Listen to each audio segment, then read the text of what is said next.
Graça e paz do Senhor Jesus Cristo, amados irmãos. Estamos estudando o livro de Jonas, versículo por versículo. E hoje nós atingimos a 11ª exposição nesse livro, que compreende os versículos do versículo 11 ao 16 do capítulo 1. Eu quero pedir que você abra a sua Bíblia nesse texto, por favor, para que nós leiamos juntos.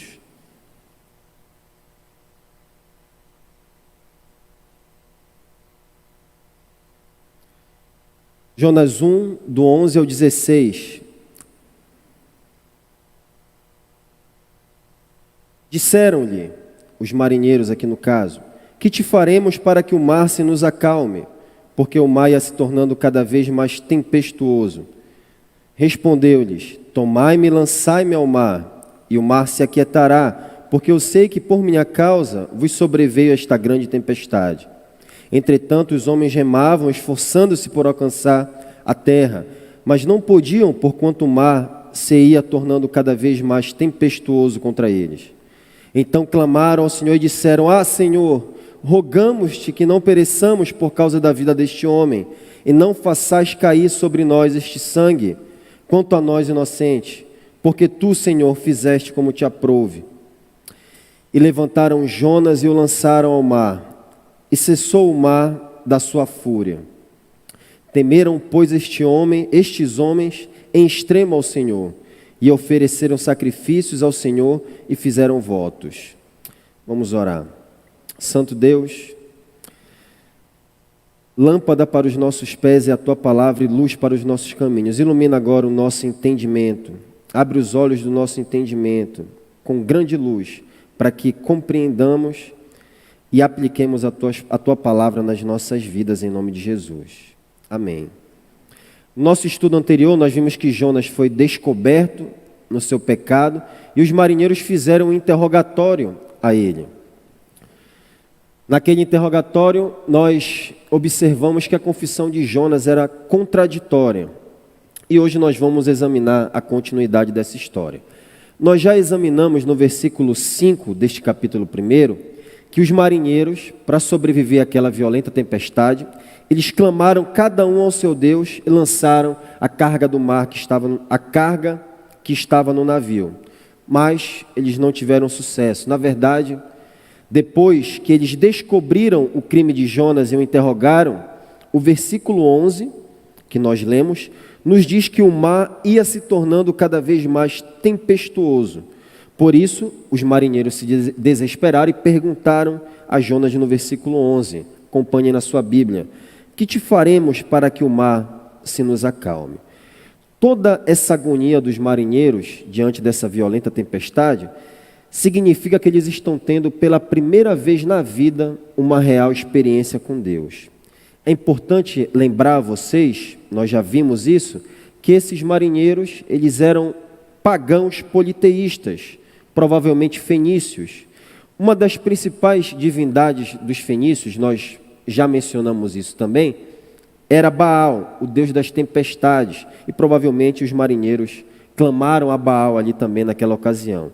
A Bíblia nos ensina, contudo, meus irmãos, no Salmo 96:5, que os deuses das nações não passam de ídolos. Isso significa que os deuses dos pagãos, na verdade, não existiam e, portanto, a religião deles era inútil, morta, uma ficção da imaginação deles. No Salmo 115, do versículo 4 ao 7, se você quiser acompanhar comigo, nós temos uma definição precisa dos ídolos pagãos na cultura antiga. Salmo 115, do versículo 4 ao 7. Prata e ouro são os ídolos deles, obra das mãos de homens.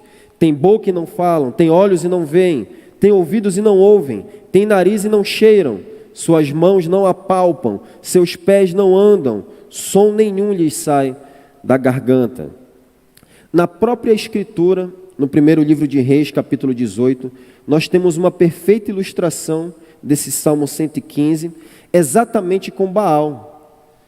Vocês se lembram da ocasião em que o profeta Elias desafiou os 450 profetas de Baal lá no Monte Carmelo para mostrar quem de fato era o único Deus verdadeiro? Vocês lembram dessa situação?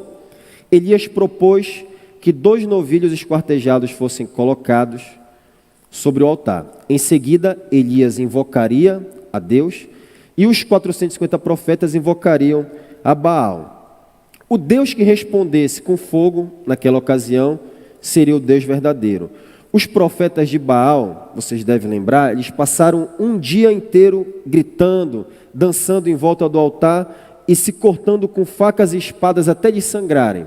Fizeram toda aquela movimentação, todo aquele ritual. Mas a Bíblia diz, em 1 Reis 18, 29, mas não houve sequer um som, nem resposta ou reação alguma. Quando Elias clamou, porém, caiu fogo do céu, imediatamente queimou o novilho e os arredores ali do altar.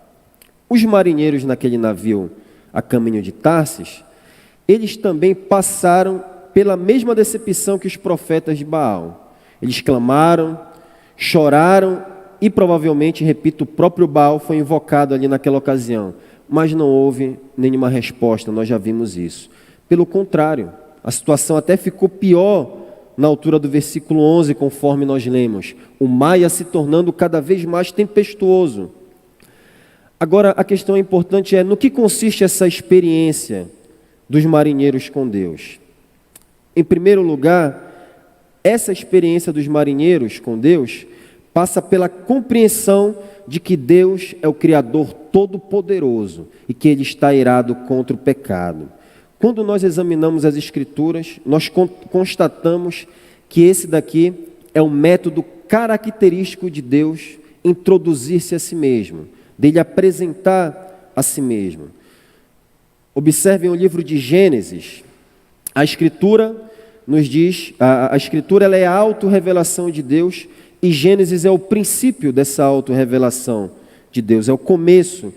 E o que nos é dito ali a respeito de Deus, antes de qualquer coisa? O que o livro de Gênesis nos mostra? Primeiro, que Ele é o todo-poderoso Criador do universo.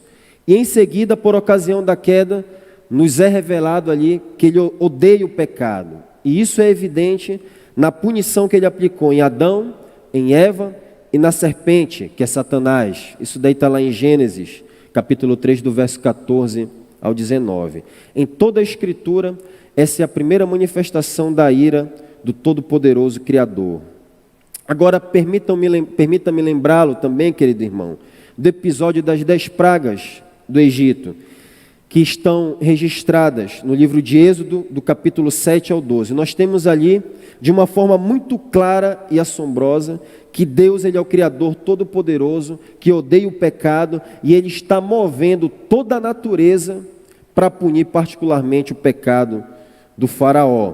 Ainda no Antigo Testamento, eu gostaria de citar mais um exemplo de Deus como Criador Todo-Poderoso, que governa a natureza, e que Ele está cheio de ira, nesse caso aqui, nesse exemplo que eu vou citar contra o pecado de Israel. Salmo 78, do versículo 22 ao 31. Porque não creram em Deus, nem confiaram na sua salvação, nada obstante, ordenou as alturas e abriu as portas dos céus, fez chover maná sobre eles para alimentá-los, e lhes deu o cereal do céu, comeu cada qual o pão dos anjos, enviou-lhes comida a fartar, fez soprar no céu o vento do oriente, pelo seu poder conduziu o vento sul. Também fez chover sobre eles carne como poeira, e voláteis como a areia dos mares. Fê-los cair no meio do arraial deles, ao redor de suas tendas. Então comeram e se fartaram a valer, pois lhes fez o que desejavam. Porém, não reprimiram o apetite, tinham ainda na boca o alimento, quando se elevou contra eles a ira de Deus. E entre os seus mais robustos semeou a morte e prostrou os jovens de Israel. No Novo Testamento, também, meus irmãos, avançando do Antigo para o Novo, notem também que o Espírito Santo, o apóstolo Paulo, inspirado pelo Espírito Santo, melhor dizendo, apresenta a Deus dessa mesma maneira naquele magnífico capítulo 1 de Romanos. Sem cerimônias ou constrangimento nenhum, a primeira coisa que o apóstolo diz sobre Deus, em sua cuidadosa exposição do Evangelho, é que Deus está irado contra o pecado da humanidade. Olha só lá em Romanos, capítulo 1, versículo 18. Acompanha comigo, para que você vá seguindo a linha de raciocínio. Romanos 1, 18. A ira de Deus se revela do céu contra toda impiedade e perversão dos homens que detêm a verdade pela injustiça. E mais adiante, nesse mesmo capítulo, no versículo 25, o apóstolo menciona Deus como Criador. Ele diz no versículo 25, pois eles quem? Os homens que detêm a verdade pela injustiça.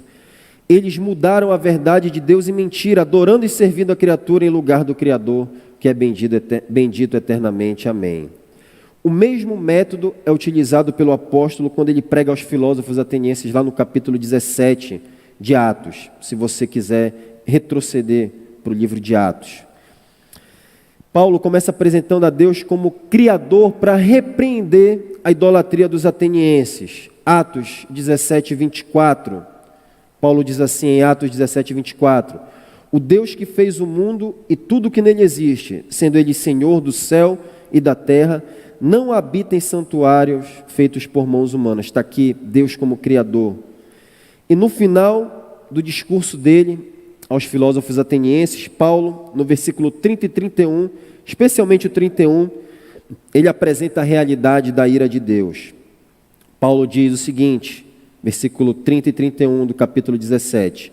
Ora, não levou Deus em conta os tempos da ignorância, agora, porém, notifica aos homens que todos, em toda parte, se arrependam, porquanto estabeleceu um dia em que há de julgar o mundo com justiça, por meio de um varão que destinou e acreditou diante de todos, ressuscitando dentre os mortos. Olha só o que diz, há de julgar o mundo, diz o apóstolo. Aqui, pois, está a ira de Deus contra o pecado, que é a aplicação da justiça divina. Para algumas pessoas, meus irmãos, a imagem de Deus como Criador, todo-poderoso, cheio de fúria contra o pecado, é completamente estranha. Eles conhecem alguns fatos sobre Deus, sabem que Ele abençoa, sabem que Ele é amor, sabem que Deus é compassivo, inclusive sabem e reconhecem até mesmo que Deus é o Criador de todas as coisas. E tudo isso daqui é verdade, Mas a maioria das pessoas são ignorantes no que diz respeito à ira do Criador contra o pecado, ou pelo menos fazem vista grossa a essa realidade. Nada conhecem ou rejeitam o Deus cheio de cólera, indignado contra o pecado, e a razão disso é porque essa realidade sobre Deus, num sentido, também tornou-se inteiramente estranha à igreja moderna. A ira do Criador é uma doutrina negativa entre os cristãos da atualidade. E quando essa doutrina entra em questão, parece-me que há certo constrangimento em mencioná-la. A sensação é que quase temos que pedir licença para expor o assunto e depois acrescentar um pedido de desculpas pelo inconveniente.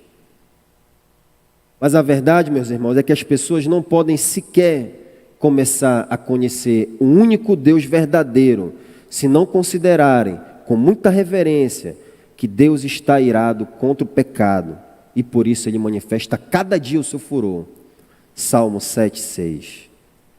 Essa é uma verdade fundamental do Evangelho do Senhor Jesus Cristo. Se a igreja da atualidade e cada crente individualmente tomasse isso daqui como líquido e certo, nós não teríamos tantas abordagens evangelísticas equivocadas que tentam reconciliar os incrédulos com Deus, introduzindo essas pessoas diretamente à pessoa do Espírito Santo e seus dons, ao passo que ignoram Deus Pai e o nosso Senhor Jesus Cristo. Eu vou mais adiante, meus irmãos, e digo sob o risco de ser mal interpretado, que uma ênfase em Jesus Cristo, uma ênfase exagerada em Jesus Cristo, a parte do Todo-Poderoso Criador e do Espírito Santo é culpada do mesmo erro. Tem-se dito que os grandes homens de Deus, pregadores da palavra, não apenas pregavam Jesus ou o Espírito Santo, eles pregavam o Deus Trino e diferenciavam cada uma das pessoas divinas e seu papel na obra da redenção, na obra da salvação. Portanto, meus irmãos, se nós quisermos conduzir verdadeiramente os incrédulos a uma real experiência com Deus, nós devemos lançar mão do próprio método de Deus e apresentarmos, antes de tudo, Deus como Criador Todo-Poderoso que está furioso contra o pecado da humanidade, como aquele que revela a sua ira dos céus. Não é a doutrina de Deus, não é a doutrina sobre a ira de Deus que está errada ou é inconveniente. É o nosso pecado que faz achar, nos faz achar que essa doutrina é detestável. Nós nunca devemos nos constranger ou pedir desculpas pelo Deus da Bíblia. Nunca, jamais devemos nos desculpar pelo Deus da Bíblia.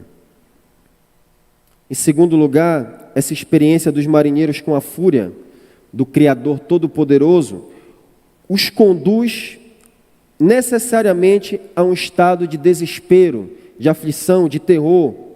Olha só o que eles dizem ainda no versículo 11.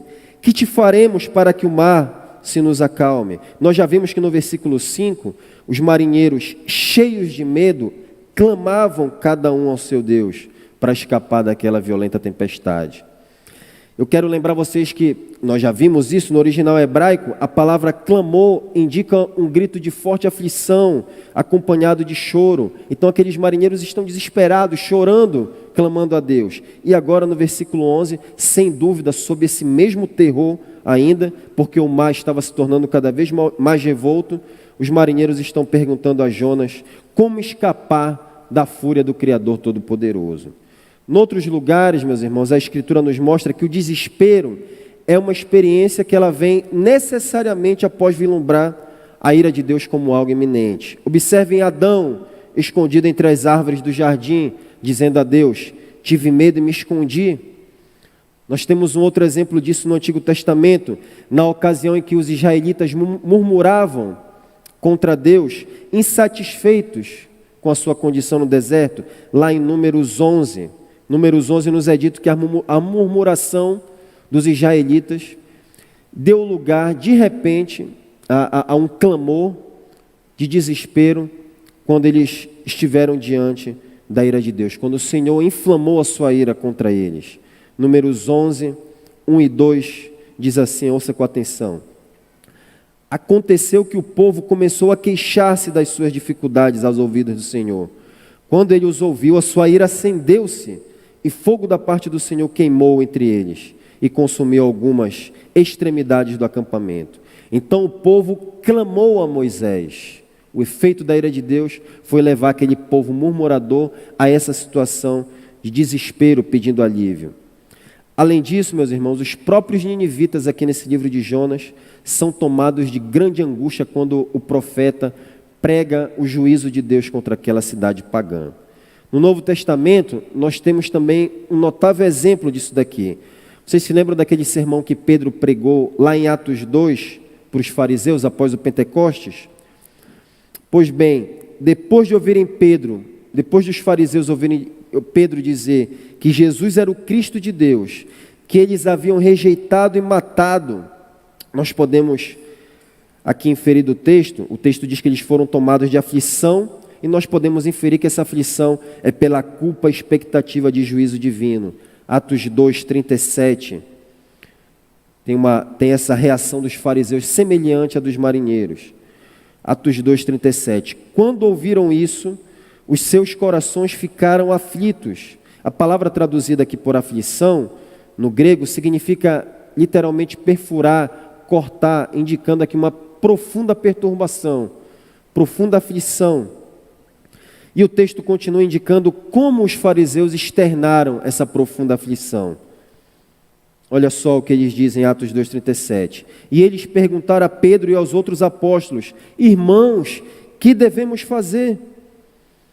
A Bíblia, meus irmãos, demonstra que o desespero, o terror, a aflição foi a reação desses homens do passado, mas também continuará sendo até a última manifestação da ira de Deus. Lucas 21, 26 nos diz que haverá homens que desmaiarão de terror pela expectativa das coisas que sobrevirão ao mundo, pois os poderes do céu serão abalados. Apocalipse 6, 16 a 17, nos é dito que os reis da terra, os grandes e poderosos e todo livre, se esconderão nas cavernas, nos penhascos e nos montes e dirão aos rochedos: caiam sobre nós e escondam-nos da face daquele que está sentado no trono e da ira do Cordeiro. Pois chegou o grande dia da sua ira, e quem poderá sobreviver? Aqui estão esses homens desesperados. A agonia provocada pela ira de Deus será tão poderosa, meus irmãos, que Apocalipse 9,6 nos diz que as pessoas procurarão a morte, mas não a encontrarão. Desejarão morrer, mas a morte fugirá deles, diz o texto. No dia do juízo, até mesmo o céu e a terra fugirão da presença do Senhor, de acordo com Apocalipse 20:11. Em 8 de julho de 1741, em Enfield, uma vila da Nova Inglaterra, Jonathan Edwards pregou seu mais famoso sermão, Pecadores nas mãos de um Deus irado. O povo, ao entrar para o culto, mostrava um espírito leviano, de indiferença diante dos 5 pregadores que estavam ali naquela noite. Jonathan Edwards iria pregar naquela ocasião. E ao se dirigir ao púlpito, alguém disse que o rosto daquele homem era como de alguém que esteve diante de Deus. Poucos sabem disso, sabem do sermão, da fama do sermão, mas poucos sabem disso, que Edwards, antes de pregar esse sermão, não se alimentou nem dormiu por 3 dias, pedindo a graça de Deus.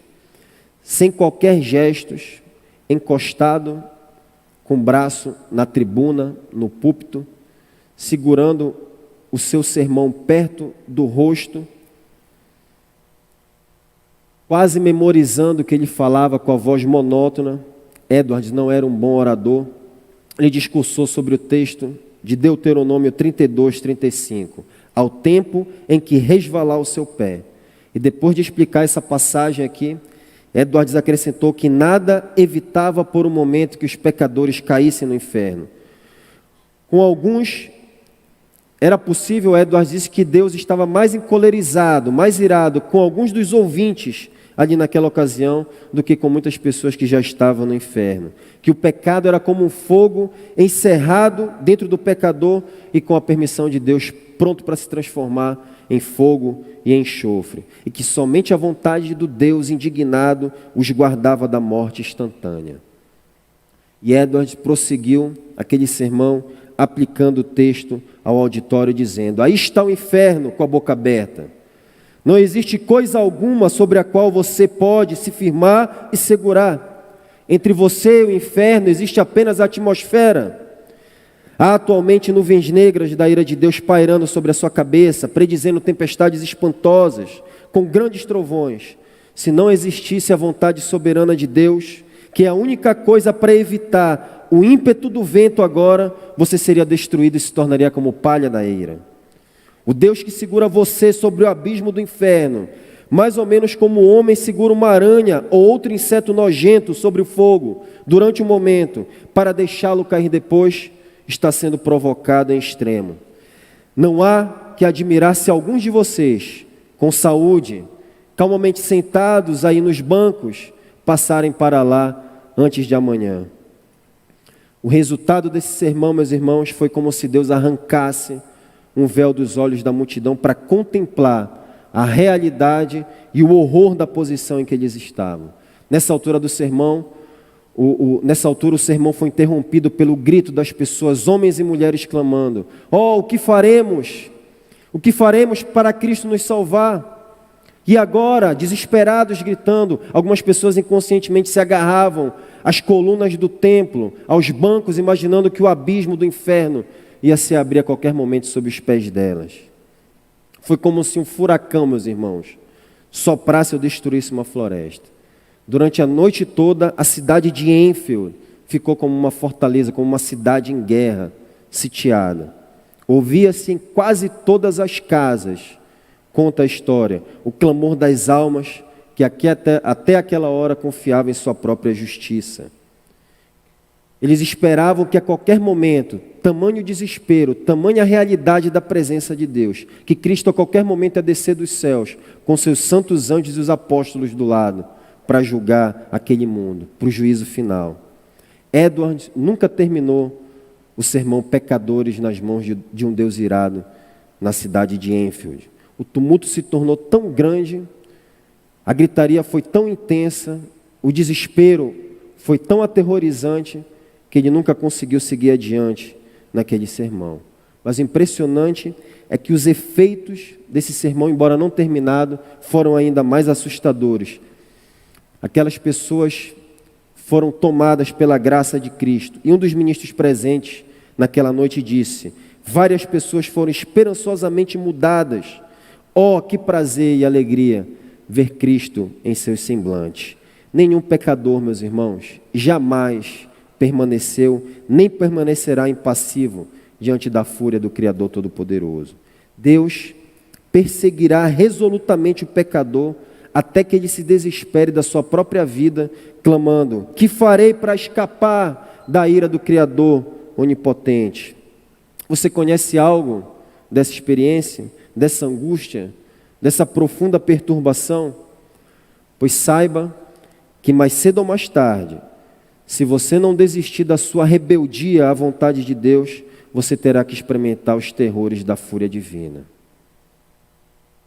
Se você não treme diante da realidade que existe um Deus furioso contra o pecado, contra a perversão e injustiça dos pecadores, e ainda assim você continua abraçado no pecado e rejeitando a Cristo, saiba que agora chegará o dia, meus irmãos, em que o terror, todo o terror que falta porventura a alguém agora, não faltará no dia da ira do Senhor, no dia do juízo, quando Deus vai lançar os ímpios na ira eterna. Você está preocupado em como escapar da santa ira de Deus? Você está preocupado em como saber em que meios utilizar para escapar da ira divina? Edward não conseguiu dizer à sua audiência em Enfield como escapar da ira de Deus. Jonas, no entanto, deu essa resposta aos marinheiros no versículo 12. Acompanhe comigo na sua Bíblia, por favor. Tomai-me e lançai-me ao mar, e o mar se aquietará, porque eu sei que por minha causa vos sobreveio esta grande tempestade.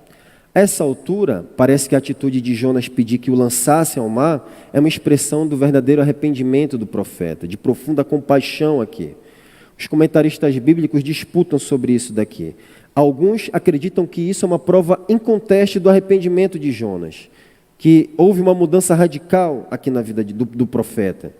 Tendo recobrado a lucidez, dizem eles, Jonas sacrifica-se pelo próximo em um gesto de elevada grandeza moral, e ali demonstra o seu arrependimento digno de um grande mártir, dizem eles.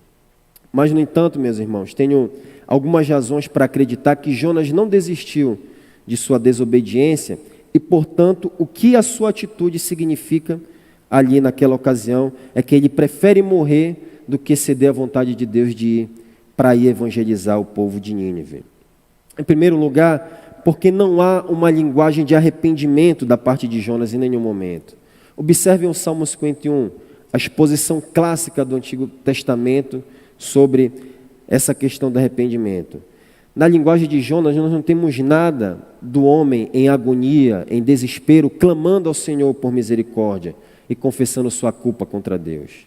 Pelo contrário, nós já vimos que as palavras de Jonas são contraditórias, que a confissão dele é vazia, conforme expus no nosso último estudo.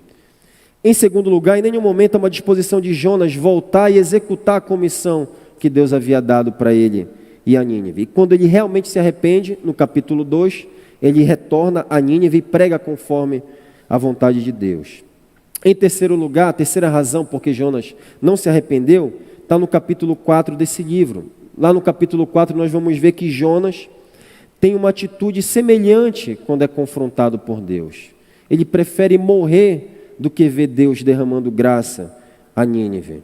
Jonas era um fanático, meus irmãos. A personalidade dele estava dominada por um zelo sem entendimento. E é por isso que ele prefere se lançar da fúria do mar do que pregar salvação a Nínive. A despeito da atitude de Jonas, os marinheiros, num gesto de compaixão, aqui mais um contraste gritante desse livro, dessa compaixão que faltava em Jonas, eles tentam salvar a vida do profeta, remando em direção à terra, mas o versículo 13 diz que eles não podiam, porquanto o mar ia se tornando cada vez mais tempestuoso.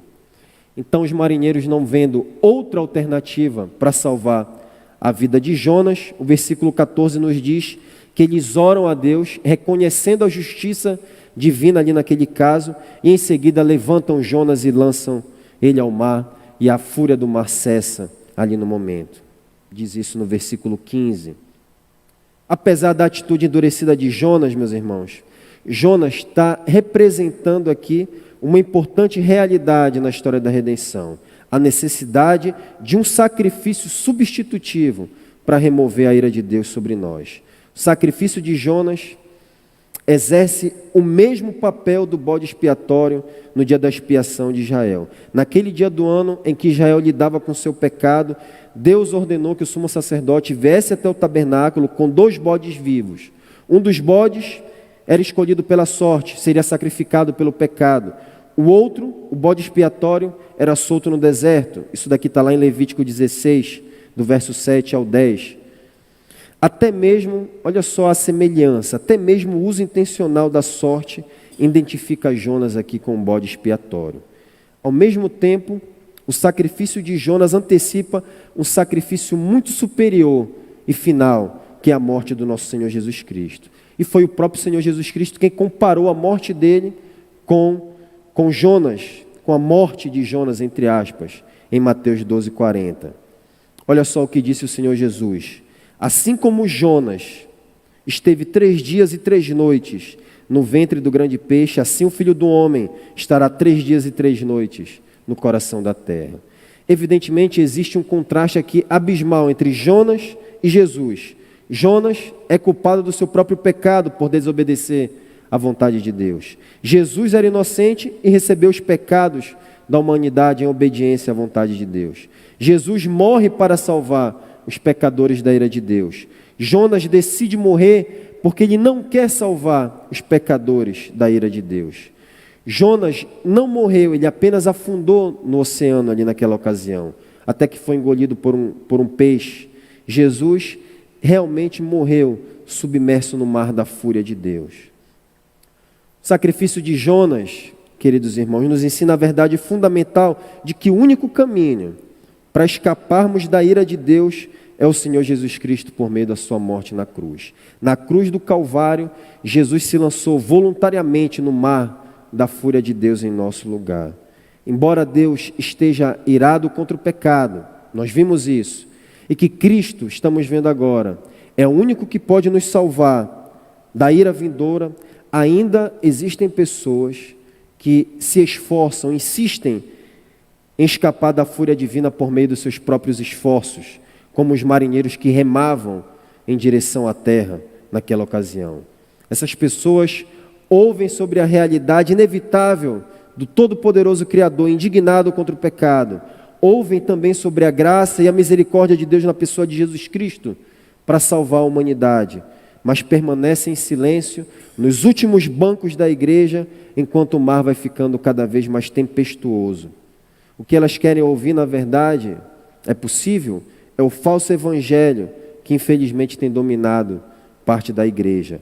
Um Deus sem ira, como disse um teólogo do passado, o qual trouxe o homem sem pecado para um reino sem julgamento por meio de ministrações de um Cristo sem cruz.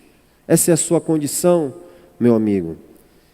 Se essa é a sua condição, desista hoje mesmo de ignorar a realidade da ira e coloque a sua confiança unicamente em Cristo para a salvação. Só Ele pode tirar Deus em toda a sua fúria do seu caminho. Agora, seguindo adiante, o resultado da rebeldia de Jonas não podia ser mais irônico, meus irmãos. O capítulo 1 iniciou com Jonas fugindo de Deus, porque ele não queria que a salvação chegasse aos pagãos ninivitas. E Jonas fugiu para bem longe. Mas aqui no final do capítulo 1 é exatamente isso que ele acaba fazendo. Olha só o versículo 16. Temeram, pois, estes homens em extremo ao Senhor, e ofereceram sacrifícios ao Senhor e fizeram votos. Novamente aqui nós temos uma disputa entre os comentaristas bíblicos. Alguns rejeitam a ideia da verdadeira conversão dos marinheiros, como João Calvino, por exemplo. Eles dizem que não há evidências de que os marinheiros chegaram ao ponto de se dedicar ao Deus verdadeiro, mas eles apenas acrescentaram mais um Deus ao seu catálogo de divindades, nessa ocasião, nessa altura do versículo 16. Mas algumas razões me fazem acreditar, bem como outros intérpretes, que esses marinheiros experimentaram realmente uma conversão genuína. A primeira razão é a linguagem da oração dos marinheiros no versículo 14, olhem na sua Bíblia. Ah, Senhor, eles dizem. Os marinheiros aqui invocam o nome da aliança de Deus, Yahweh, nome que indica um relacionamento pessoal e salvador com Deus, por meio do amor pactual que ele derrama no seu povo. Nessa mesma oração, os marinheiros usam a expressão Tu, Senhor, lá no final do versículo 14. Tu, Senhor, fizeste como te aprouve. Essa expressão aqui corresponde a outros textos do Antigo Testamento que fazem uma declaração semelhante. Por exemplo, Salmo 115, 3, 135, 6, Isaías 46, 10. Em cada um desses casos aqui que essa expressão ocorre, o contexto apresenta a rejeição a deuses falsos.